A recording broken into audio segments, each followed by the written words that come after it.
Alpha News-ի տաղավարում հյուրընկալել ենք CM Partners խորհրդատվական ընկերության ավագ խորհրդատու բանակցությունների մասնագետ Արտուր Մարտիրոսյանին։ Բարև ձեզ։ Բարև ձեզ։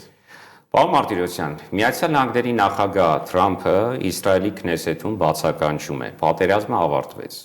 Հետո մեկնում է Եգիպտոս ու ստորագրում Գազայում հրադադարի հաստատման վերաբերյալ համաձայնագիրը, ինչպես նաև Եգիպտոսի նախագահ, Թուրքիայի նախագահ, Կատարի էմիրը։ Փաստացի տեսնում ենք, որ անգամ Նոբելյան մրցանակ չստանալուց հետո Թրամփը խաղաղություն հաստատելու հարցում իր ջանքերը չի թուլացրել։ Ուրեմն ինչու չի կարելի պնդել, որ հայ-ադրբեջանական խաղաղության հարցում էլ Թրամփը ազնիվ է, իսկ նրա վկայությամբ ստորագրված փաստաթուղթը իզորու է խաղաղություն բերել կամ վահան հանդիսանալ մեր հանրապետության համար, թեպետ իհարկե երեք Հայաստանի վարչապետը Թրամփին հանդիպելիս հիշեցրեց, որ ինքը Հայաստանի վարչապետն է։ Դե պետք է հասկանանք առաջի հերթին Թրամփը ինչպես է աշխարհը տեսնում, իր դերը աշխարհում ինչպես է տեսնում։ Ինքը շատ հանգամ է զուգահեռները իր շրջապատից անցկացնում են, որ ինքը ոնց որ կայսրական, ռոմեական կայսրական ինչ-որ sense բան ունի, աշխարհով մեկ Pax Americana, այսինքն կար Pax Roman, իսկ հիմա Pax Americana, այսինքն խաղաղությունը միայն ինքը կարա նայում ես ինքը իրան գովելով, Աֆղանստանը, Պակիստանը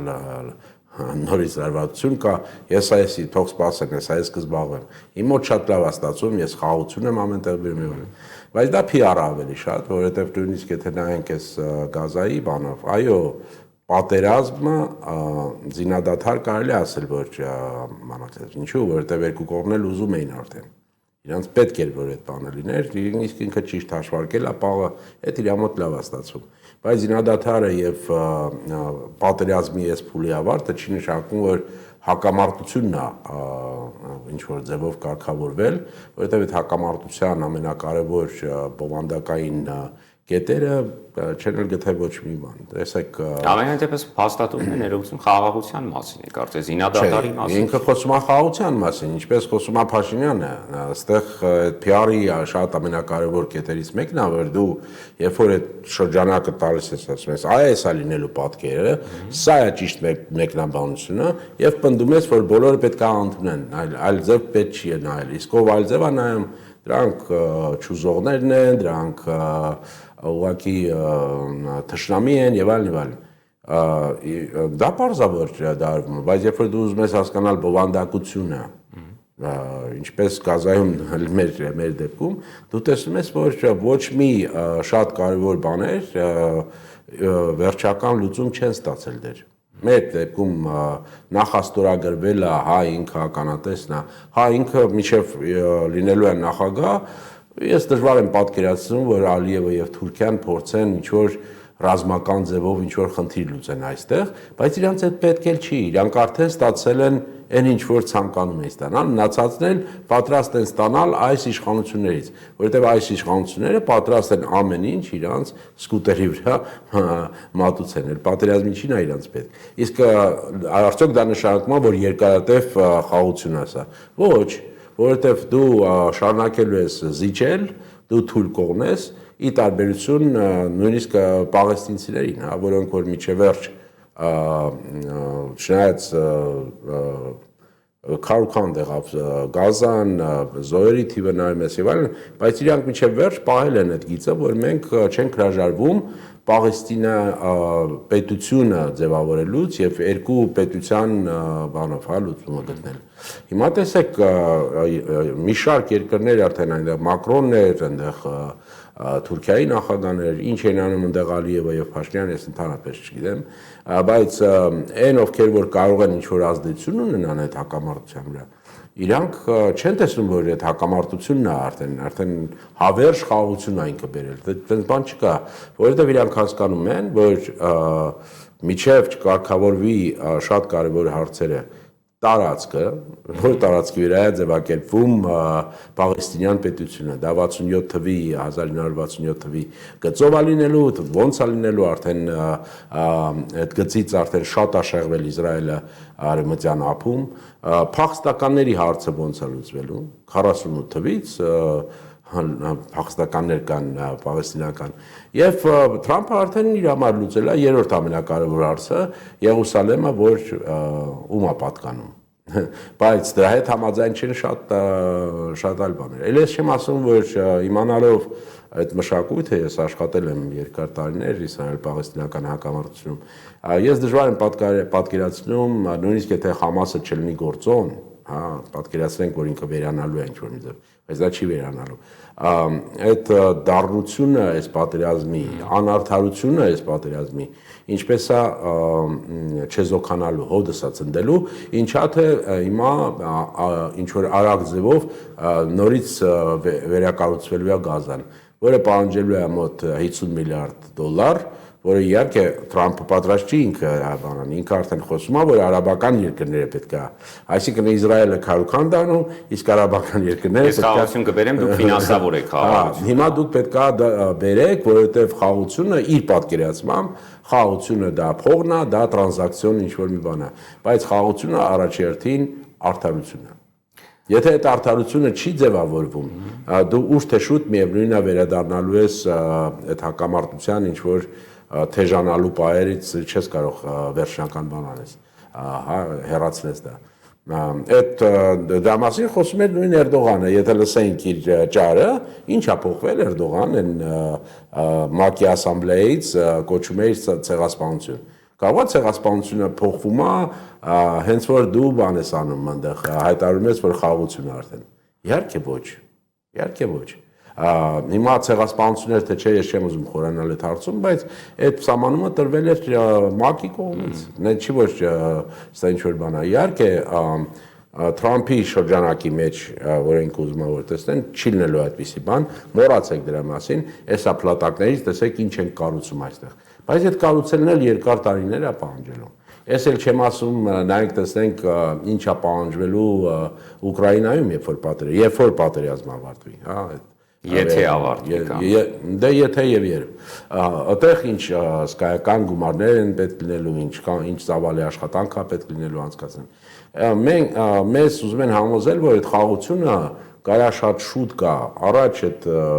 ժողովրդավարական խաղաղություններ, հա, հավերժ խաղաղություն, որը որ եթե պետությունները դառնում են ժողովրդավար, իրան գալիս են ինչ-որ խաղաղության, հավերժ խաղաղության։ Դե Եվրոպայում դա շատ է տարածված երկրորդ համաշխարհային պատերազմից հետո Ֆրանսիա, Գերմանիա եւ այլ ժողովրդավար են չեն պատերազմում իրancs հետ։ Բայց դա այդ թեզը պարզվեց, որ թերի է, որովհետև կան շատ բռնապետ երկրներ, կան կիսա ժողովրդավարական երկրներ եւ այլն, եւ այդ պատերազմական վիճակը շարունակվում է։ Հիմա Թրամփը եկել է եւ ասում է, կա նոր ձևը խաղաղության, իմ ձևը խաղաղության, դա ուղղակի նյութական շահերն է, փողը, մենք բերելու ենք փողը, մենք բերելու ենք այդ նյութական բանը ստեղծելու ենք եւ բոլոր կողմերը բավարարվելու են, բայց առաջերտին պետք է բավարարված լինի ամերիկյան կողմը։ Ինքը իր շահերի մասին երբեք չի մոռանում։ Չի մոռացել նաև այստեղ թրիփը առաջերտին դա ամերիկյան եւ ինչ որ չափով մենք հիմա դա ավելի կամ բացահայտ չի բան եղած, ձևավորված, բայց Իսրայելն էլ ունի, չէ, այստեղ շահեր։ Թրիփի մասին դեռ կխոսենք, վերադառնալով Թրամփի քաղաքական վարքագծին, ի վերջո այդքան անլուրջ մարդ է Թրամփը, որ աչ ու ձախ խաղաղության մասին թղթեր ստորագրի, իսկ հետո հայտարարի դե չստացվեց։ Ինքը չի հայտարարում, որ չստացվեց։ Տեսեք, մենք կարանք հիշենք Կոսովոյի օրինակը, որովհետև կա Թրամփ լիճ Կոսովոյում ի վերջո։ Թրամփ լիճը Կոսովոյում, դա իր առաջին նախագահական ժամանակում ինքը ոնց որ նույն ձևով ասաց, որ հիմա այս լիճը երբ որ կոչվելու է Թրամփ լիճ, տեսեք ինչ ներդրումներ է լինելու, տեսեք ոնց է փոխվելու է տարածաշրջանը, խաղաղություն եւ այլն եւ այլն։ Ինքը չընտրվեց լավ, ասենք թե իր չընտրվելու պատճառով այդ ծրագրերը չիրականացան, բայց հետո նորից ընտրվեց եւ Կոսովոյի մասին ինքը այդքան էլ չի խոսում հիմա, որովհետեւ այնտեղ չկա ոչ մի բան, որ ինքը կարա ցույց տա, ասի ինչ որ հաջողության ասել։ Իսկ եթե ասի որևէ մեկը, բա ինչ եղավ Կոսովոյի բանը, մենք դեռ աշխատում ենք դրա վրա։ Այդտենց հավերժ կարելի ասել։ Տեսեք, բանակցությունների կա այսպիսի գաղափար, միա ոչ միայն բանակցությունների, սա ավելի լայն ուրեմն կիրառում ունի այս հայցեկարգը, հա, դա կոչվում է ռազմավարական անորոշություն, հա, կամ ավելի ճիշտ է երևի, չգիտեմ, ambiguity բառը ինչպես, երբ կողմերը տարբեր ձև կարան մեկնաբանել նույն բանը, հա։ Ու դու դիպմամբ ես դա անում։ Դա քո ռազմավարական գիծն է։ Դու այնպիսի բան ես ստեղծում, որ մի կողմը կարող ասի սա Զանգեզուրի միջանցք է, մյուս կողմը կարող ասի ոչ մի միջանցք չկա, ինչ ուզում են թող ասեն, բայց դու քո գիծն ես առաջ տանում, քո նպատակները, քո շահերը, ամենակարևորը քո շահերը միշտ բավարարված պետք է լինեն եւ լավագույն ձևով բավարարված։ Օգոստոսի 8-ին ԱՄՆ շահերը բավարարվեցին։ Միացյալ Նահանգների իհարկե Միացյալ Նահանգներին ինչա պետք է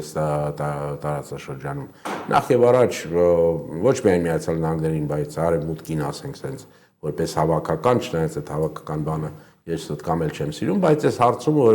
ոնց որ կոնսենսուս ունեն, որ Ռուսաստանին պետքա դուրս մղեն այս տարածաշրջանից, Իրանը չպետք է ունենա այդ դեպի հյուսիս բան, հնարավորություն փակել այդ բանը, ստեղծել ինչու՞ չէ, թող Թուրանը գնա հասնի մինչև Միջին Ասիա եւ մինչև Չինաստանի ուրեմն մեծ պատը, հա,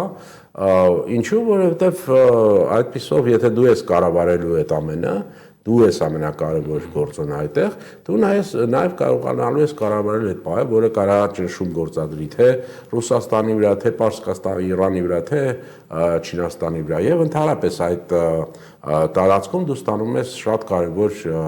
ազդեցության բան, հա, գոտի եւ այլն։ Էլ չեմ ասում Իսրայելի շահերը, որոնք ինչ որ չափով համընկնում են Միացյալ Նահանգների շահերի հետ, որ Իրանի վրա պետքա շարունակել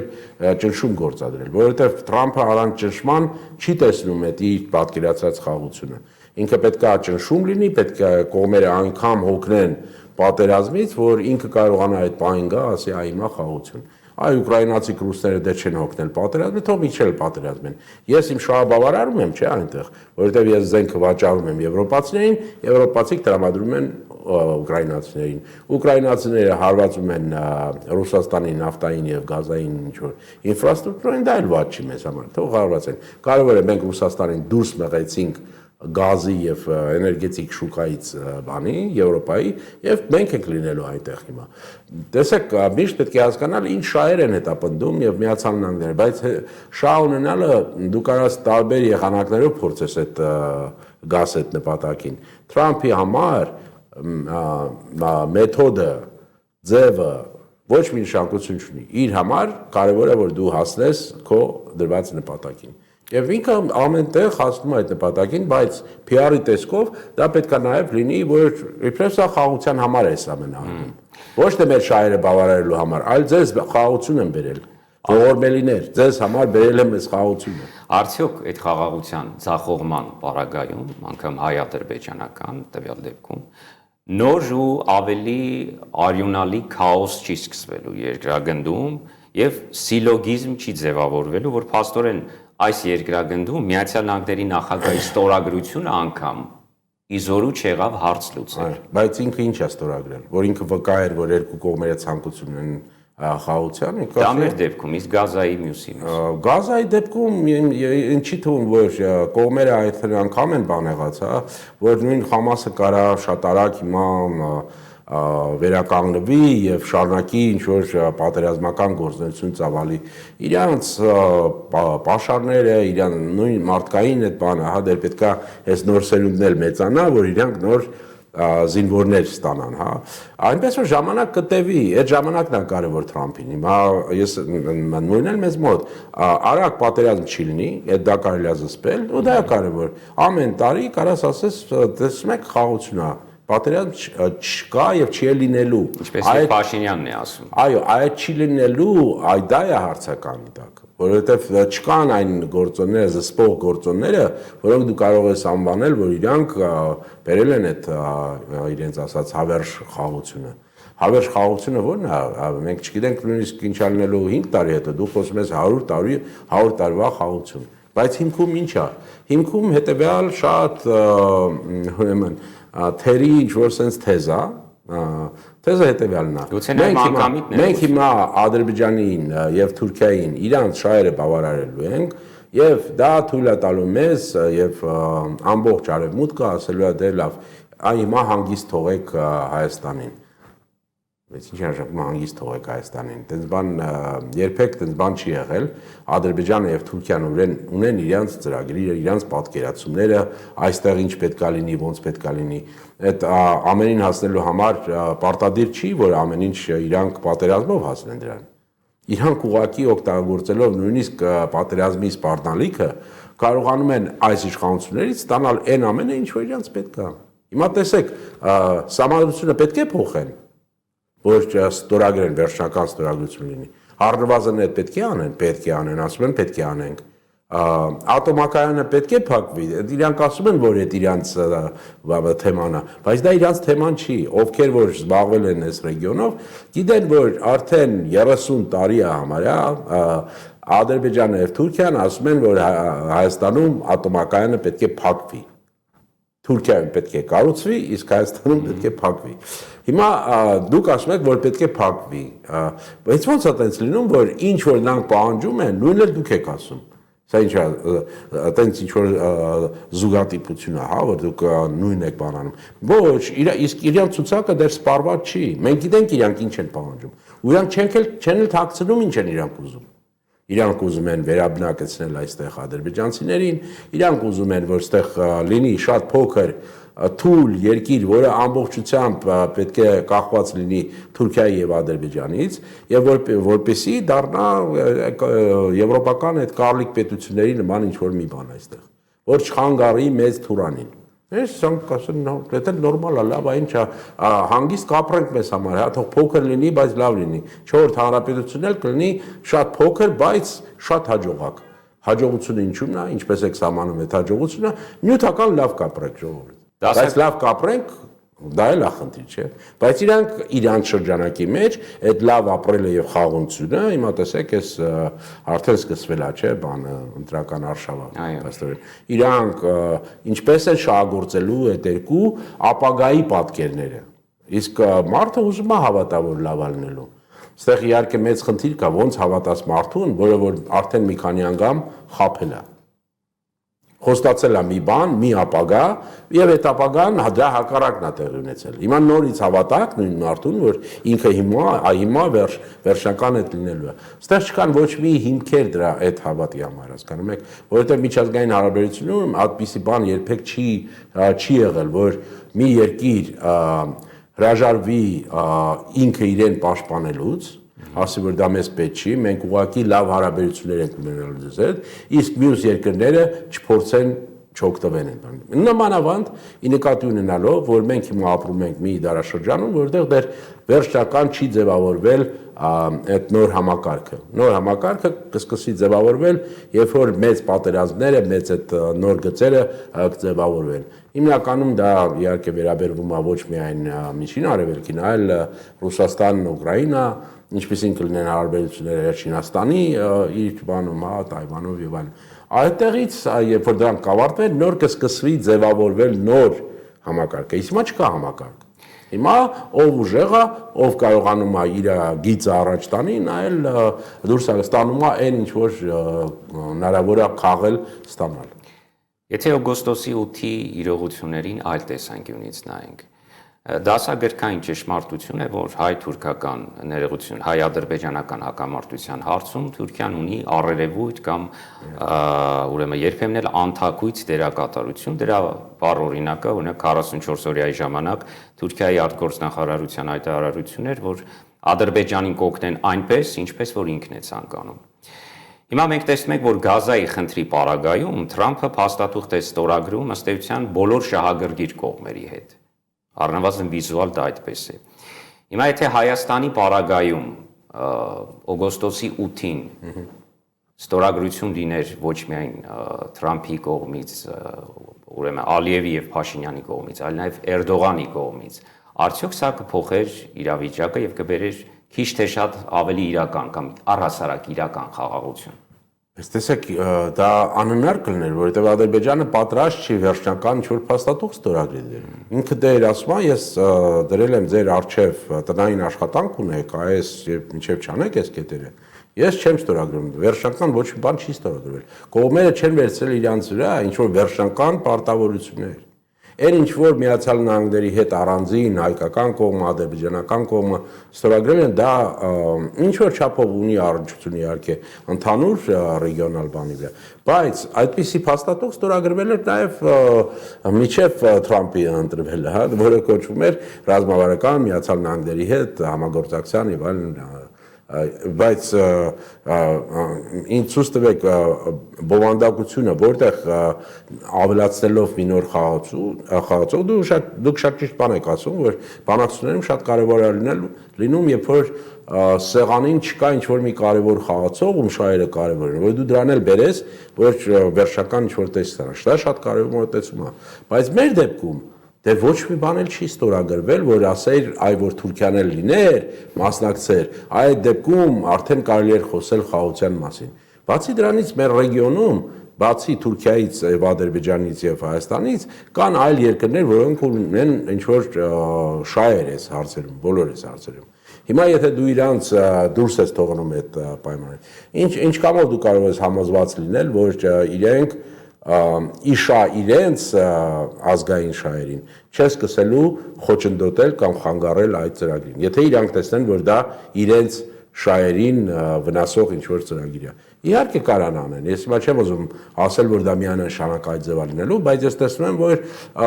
այն ինչ որ արվում է, բոլորի շահերից չի։ Ընդհակառակը կան երկրներ, որոնք տեսնում են սա որպես թշնամական նույնիսկ ինչ-որ բան։ Կարող է իրանք հայտարարեն, որ շատ լավ է, շատ ճիշտ է, թող լինի եւ այլն, բայց դու հասկանում ես, որ իրենց հիմնական շահերը, իրենց հիմնական պատկերացումը ռեգիոնի մասին լրիվ հակասող ինչ-որ զարգացում է։ Երկրորդ նախագահ Ռոբերտ Քոչարյանը անցյալ շաբաթ իր վերջին մամուլի ասուլիսի ժամանակ հայտարարեց Երևանը կարող է պնդել, որ Թրամփի ուղին լինի ոչ թե 43 կիլոմետր, այլ առնվազն 4-5 անգամ ավելի երկար, մինչև Երասխ։ Այս դեպքում այդ ճանապարհը անխափան աշխատանքի համար, այս ճանապարհի անխափան աշխատանքի համար Միացյալ Նահանգները եւս կարող է պատասխանատվություն կրել։ Կարող ենք այսպես ձևակերպել, որ Միացյալ Նահանգներում տեսան եւ լսեցին, որ փաստացի ընդդիմադիր ամենամեծ խմբակցության ղեկավարը իշխանության գալուց հետո ոչ թե պիտի պատրի եւ դեն նետի աղբար կղնետի Միացյալ Նահանգների հետ պայմանավորվածությունները, այլ դրա հետ նաեւ հաշվի նստի։ Չէ, պարզ է, որ դու չես կարող Փաշինյանն էր, որ ասում էր, ես իմ կետից եմ սկսում բանակցությունները։ Տենց բան գոյություն չունի իհարկե, ով է լինի, պետք է հաշվի առնի այն ինչ որ արդեն արվել է։ Այստեղ մի այլ բան կարևոր բան կա, արդյոք դու ամբողջությամբ ընդունում ես այն ինչ որ արվել է, թե դու տեսնում ես, որ կարող է այլ տարբերակներ կարելի ավելացնել, որոնցով դու համ քո շահերը կարող ես ավելի լավ բավարարես, համ կարևոր խաղացողների շահերը իրանց համար էլ շահավետ լինի։ Այսինքն ոչ թե փոքր թողնես այդ կարկանդակը, այլ ասես ես տեսեք ես առաջարկում եմ մենք մեծացնենք այս կարկանդակը։ Սա էլ ձեր շահերից է լինելու։ Հիմա ինչ կամով Թրամփը եւ իր թիմը պատրաստ կլինեն այդպիսի բաներ քննարկել կամ նույնիսկ նորից բացել այս թեման։ Իրանց համար հիմա ավելի կարևոր խնդիրներ կա, ներսում կա Միացյալ Նահանգների խնդիրներ, ներսի պայքարը եւ այլն կա, մենք մոտենալու ենք նաեւ ընտրությունների Միացյալ Նահանգներում կարևոր իրենց համար ընտրությունների, հա, ես նկատի ունեմ կոնգրեսի եւ այլն։ Այնպես որ ես չգիտեմ դա լինելու է թե չէ, բայց որպես գաղափար, ընդհանուր գաղափար, հա, որ լինում է այն ինչ որ բանակցողները կոչում են post settlement, այսինքն երբ որ բայց դեռ չկա նույնիսկ settlement դեր, այսինքն դու չես վերջնական լուծում չես տվել խնդրին, հա։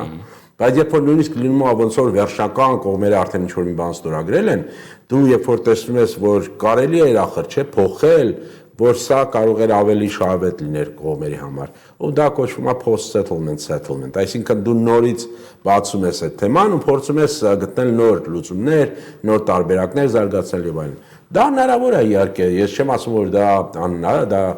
կախված կլինի ինչպես է աշխատելու մեր դիվանագիտությունը, ինչպես է աշխատելու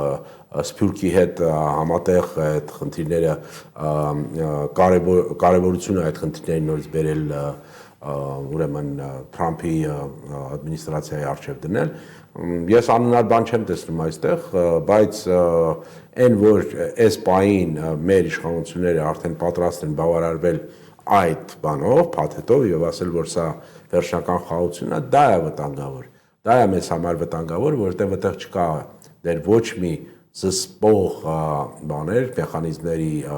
տարեր, որոնք ինձ կհուշեն, որ սա խաղաղության ինչ-որ բան է արդեն վերջնական։ Ռուսական արձագանքը օգոստոսի 8-ի իրողություններին բավականին ուշագրավ են, մասնավորապես Հայաստանում Ռուսաստանի Դաշնության դեսպանության մակարդակով նշվեց, որ իրենք կհետևեն զարգացումներին եւ երբ գետնի վրա տեսանելի լինի, թե ինչ կերպ է նախագիծը կյանքի կոչվելու, արդեն դրան ըստ այդմ կարձագանքեն։ Փորձագիտական շրջանակներում պարոն Մարտիրոսյան, ոմանք համոզված են, որ Փաշինյանը ստիպված է լինելու վերադառնալ նոյեմբերի 9-ի պայմանավորվածությանը եւ Սյունիքով անցնող մի ճանապարհ տալ ռուսական կողմի, թողնել ռուսական կողմի տիրապետությանը։ Սա որքանով է հավանական համարվում։ Դե հավանականությունը post-settlement-ի տարբերակով փաստորեն։ Տեսեք, հավանականությունները հաշվարկելու համար դու պետք է կարողանաս հասկանաս Ռուսաստանը ինչպես է տեսնում իր շահերը այս նոր կոնֆիգուրացիայի մեջ եւ ինչ ռեսուրսներ է պատրաստ տրամադրել, որ այդ շահերը պաշտպանվեն կամ նույնիսկ առաջընթաց ինչ-որ ստանան եւ այլն։ Այս պահին իմ պատկերացմամբ Ռուսաստանը դիտորդի ինչ-որ ավելի շատ դիրք է զբաղեցրել եւ ուզում է հասկանալ մեր շահերի համար այս ամենը ինչ է նշանակելու այս ամենը։ Պարզավոր մեծ հաշվով արդեն երևում են իրենց համար շատ վտանգավոր բաներ։ Հենց այդպես չի, որ հենց Տաջիկստանում էր եւ Միջին Ասիան կամ կարեւորություն ունի Ռուսաստանի համար, որտեղ այդ հարավային բանն է, որտեղից նոր վտանգները կարող լինեն եւ այլն։ Այդ հասկանալի է այդ ամենը, բայց միջև իրենք չփակեն դա ոչ թե ռուս-ուկրաինական պատերազմի թեման է, այլ ռուս արևմտքի հետ նոր այդ պատկերացումը, թե ինչպիսին պետք է լինի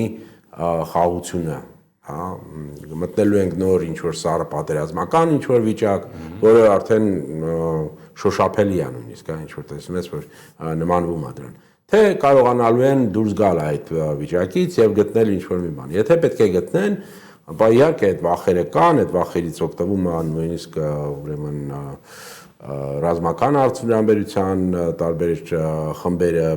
թե Եվրոպայում, թե Ռուսաստանում էլ ինչու՞ չէ,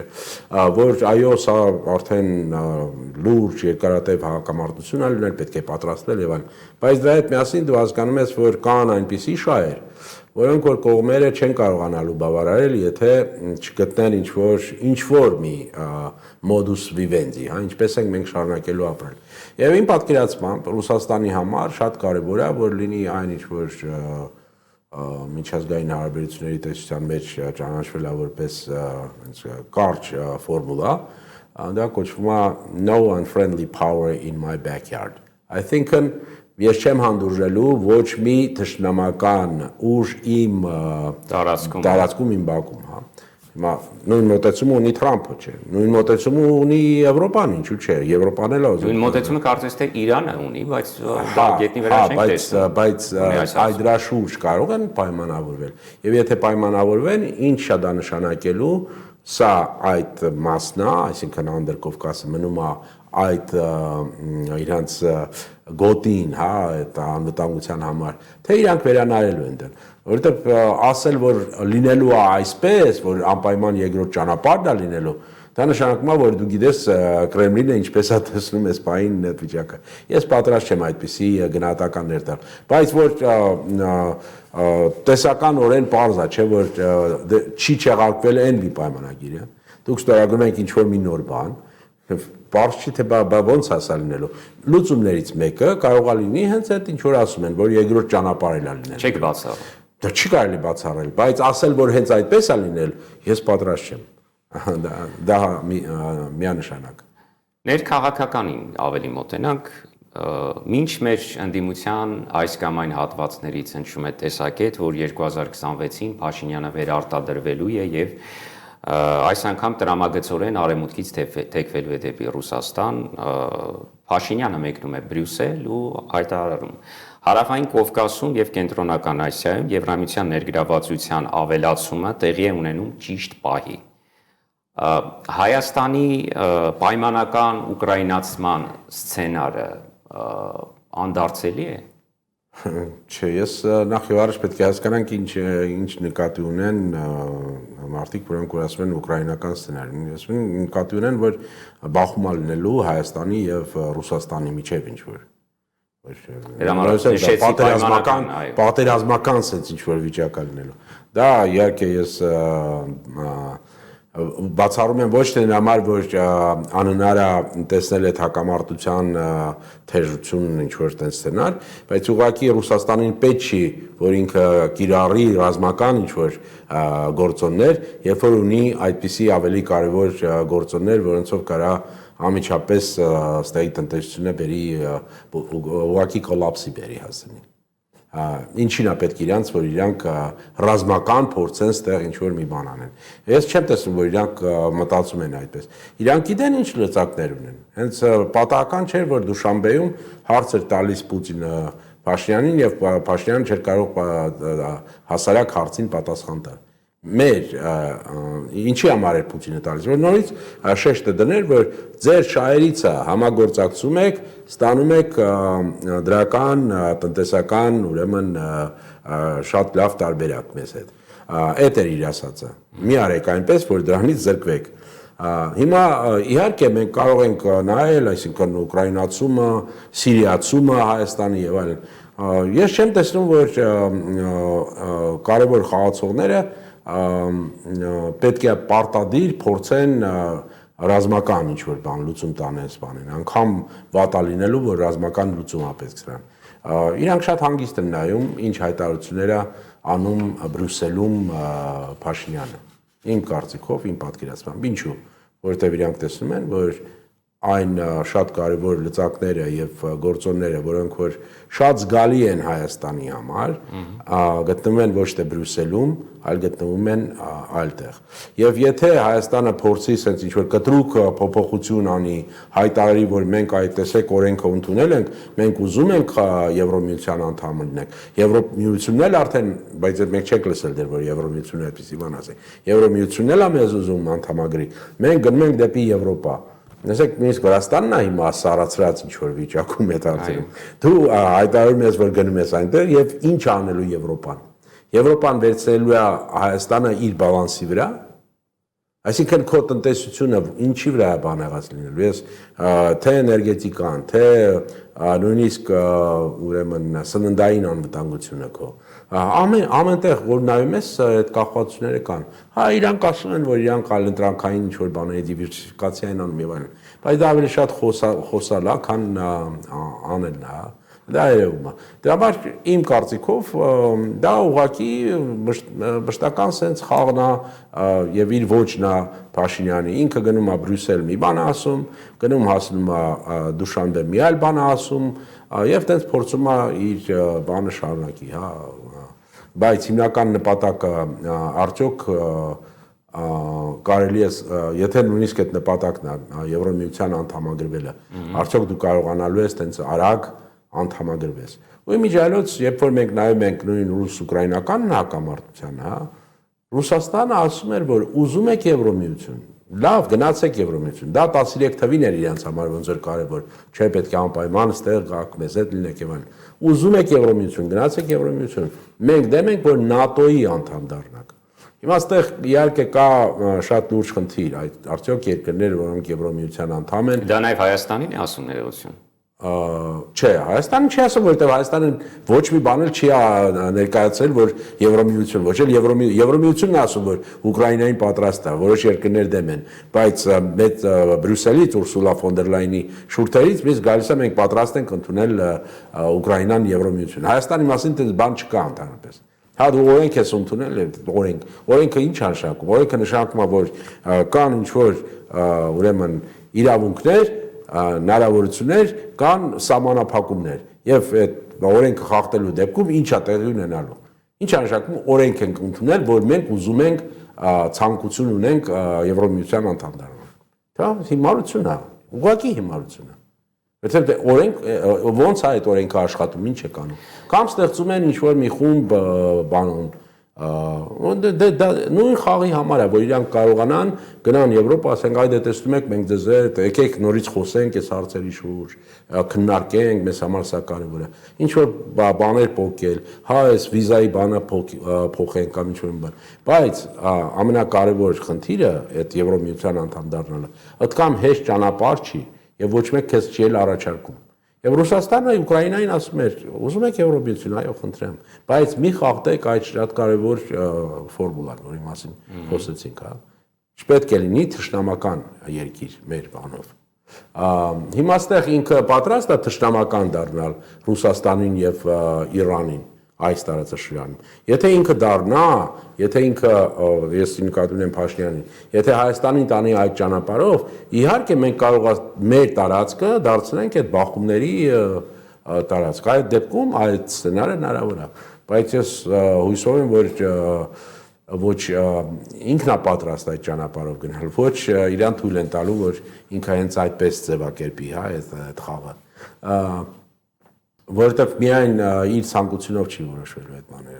Այսինքն պատկերացնենք, որ Միացյալ Նահանգները կամ Իսրայելը նոր պատերազմ են սկսում Իրանի հետ եւ ոչ միայն Ադրբեջանը, այլ նաեւ Հայաստանը միանում են այդ ճամբարին եւ թույլ են տալիս, որ Հայաստանի տարածքը օգտագործվի Իրանի դեմ, հա։ Ես ուղղակի ասում եմ, այդ սցենարը ինչ տեսք պետք է ունենա։ Կամ օգտագործվի Հայաստանի տարածքը օգտագործվի Ռուսաստանի դեմ, Ադրբեջանի եւ Ադրբեջանի հետ համատեղ մենք Ռուսաստանի դեմ սկսում ենք ինչ-որ գործունեություններ ծավալել Ուկրաինայի համար երկրորդ տենց ինչ-որ ճակատ ենք, որ պատերազմի սկզբում ինչ-որ մարդիկ տենց բաների մասին խոսում էին, բայց Վրաստանն էին տեսնում Ադրբեջանի հետ դերում։ Նախ եւ առաջ հավանականությունը շատ ցածր է այդպիսի բաների այս պահին։ Երկրորդն էլ նույնիսկ եթե լինի, դա ինչ է տալու մեզ։ Մենք Ուկրաինա չենք։ Ուկրաինայում միակ պատճառը, որ միջև էս վերջերս ցավալի մեթոդներ չի օգտագործել Ռուսաստանը, իսկ ամենացավալին կլներ ինչ որ Միացյալ Նահանգները անում էր Իրաքում խոսքի ունենա կամ այլ տեղերում, դա կոչվում է բանի կարպետային բան, հա, ռմբակոծում։ Այսինքն դու ոչնչացում ես, կամ այն ինչ որ Իսրայելը Գազայում անում։ Կա խաղաղ բնակչություն, չկա խաղաղ բնակչություն, մեզ կարևոր չի։ Մենք հողի հետ հավասարացնելու գնում ենք, չի անում դա այնտեղ։ Բայց ես միշտ ասել եմ, մենք այլ կլինենք։ Եթե լինեինք մենք ուկրաինացիների տեղը, մեզ հետ կարող է այլ ձև վարվեին։ Ուկրաինացիներին ռուսները այլ ձև են տեսնում, քան մեզ կամ վրացիներին կամ ինչ որ այլ ազգերին նախկին խորհրդային միությունից։ Իսկ այդտեղ իհարկե դա մեծ խնդիր է, եւ այդ խնդիրը հասկանում են Վրաստանում։ Իրանք շատ լավ հասկանում են այդ խնդիրը։ Հիմա կարելի է ասել, որ Իվանիշվիլին Ռուսաստանի մարդն է, էսա, այնա եւ այլն, բայց ոչ մեկ չի կարողացել այդ արգումենտներին ինչ որ հակա, ինչ որ բան տա, հա, ինչ են ասում իրանք։ Իրանք ասում չենք ուզում դառնալ պրոքսի այդ պատերազմում։ Այսինքն ուրիշների համար մտնենք պատերազմի մեջ եւ այս երկիրը մի քանի բանով, հա, մի քանի ռումբ է գցում եւ բազովին չկա երկիրը։ Սա Ուկրաինա չի, հա, դասիկ տարածքների բանով նույնիսկ։ Մեզ պետք չի դա։ Ես հետևում եի մի փոքր իրանց այս վերջի ընտրությունների արշավը, հա, տեղական ընտրությունների։ Ամենատարածված ուրեմն իշխող կուսակցության կողմից գովազդը, քաղաքական գովազդը հետեւյալն էր։ Բանի հերոստացույցի էկրանը կիսվում է մի կողմի վրա ավիրված հողի հետ հավասարված քաղաքներն են Ուկրաինայում, մյուս բանի վրա մասով այն ինչ որ Վրաստանում այս մի քանի տարվա ընթացքում կառուցվել է, ստեղծվել է։ Ընտրեք, որն է ձեզ ավելի համար։ Սա է։ Շնորհակալ եմ։ Ձեզ շնորհակալություն։ Alpha News-ի տաղավարում հյուրընկալել ենք CM Partners խորհրդատվական ընկերության ավագ խորհրդատու, բանակցությունների մասնագետ Արտուր Մարտիրոսյանին։